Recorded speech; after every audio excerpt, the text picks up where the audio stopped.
तो कांग्रेस प्रदेश प्रमुख शक्तिसिंह गोहिले पत्रकार परिषद योजी सरकार पर आकरा प्रहार कर्या छे। તેમણે રાજ્ય સરકારની માનસિકતા આદિવાસી વિરોધી હોવાનો આક્ષેપ કર્યો છે। શક્તિસિંહ ગોહિલે પેસ્ટ મેટ્રિક શિષ્યવૃત્તિને લઈને સરકારને ઘેરી છે। તેમણે કહ્યું કે સરકારે ગાઈડલાઈન બનાવી પોસ્ટ મેટ્રિક શિષ્યવૃત્તિ બંધ કરી, આદિવાસી લોકો સાથે અન્યાય કર્યો। મેટ્રિક બાદ જે વિદ્યાર્થીઓને શિષ્યવૃત્તિ મેળવતા હતા એવા વિદ્યાર્થીઓ હવે શિષ્યવૃત્તિથી વંચિત રહેશે એમ કહી સરકારને પોસ્ટ મેટ્રિક શિષ્યવૃત્તિ શરૂ કરવા માટે માંગ કરી છે।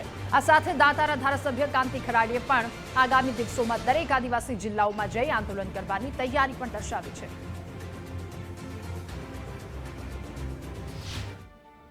કે સરકાર ચૂંટણી આવે ત્યારે તો નેતાઓ ભાજપના ભગવાન બિરસા મુંડાના નામની માળા જપે છે અને આદિવાસીઓની વાત કરે છે, અને જેવી ચૂંટણી પૂરી થાય એટલે કોંગ્રેસના સમયથી આદિવાસીને મળતા અધિકારો ઉપર કાતર ચલાવવાનું કામ કરે છે એ બંધ કરે, પોસ્ટ મેટ્રિક સ્કોલરશિપ પુનઃ શરૂ કરવામાં આવે એવી અમે માંગણી કરી।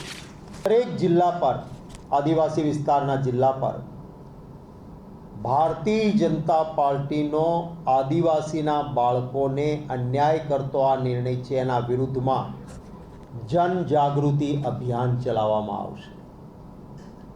આ દરેક જિલ્લામાં કોંગ્રેસ પક્ષ રોડ પર, સડકો પર, રસ્તા પર ઉતરીને દેખાવો કરીને કલેક્ટરશ્રીઓને દરેક જિલ્લામાં આવેદનપત્ર આપીને માંગણી કરશે કે આદિવાસી વિદ્યાર્થીઓને મળતી પોસ્ટ મેટ્રિક સ્કોલરશિપ જે પેમેન્ટ સીટમાં મળતી હતી, કોંગ્રેસના શાસનથી શરૂ થયેલી 2010માં કેન્દ્રમાં સરકાર હતી ત્યારથી, એને પુનઃ શરૂ કરવામાં આવે એવી માંગણી કરીશું।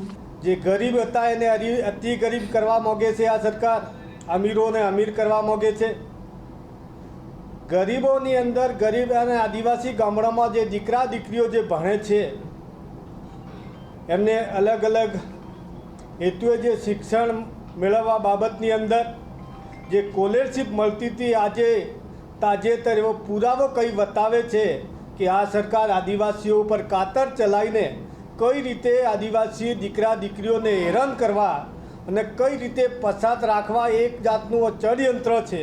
SC ST કે OBC બધી જ સમાજો સાથે લઈને એમનો હક ઉપર જે ત્રાપ મારી રહ્યા છે એના વિરોધમાં તાલુકે ને જિલ્લે અમે આંદોલન કરીને સરકારને ઉજાગર કરીને જે અમારા આદિવાસીઓનો હક છે એ હક કાયમી માટે જાળવી રાખીએ એવી સરકાર પાસે માંગણી કરીએ છીએ।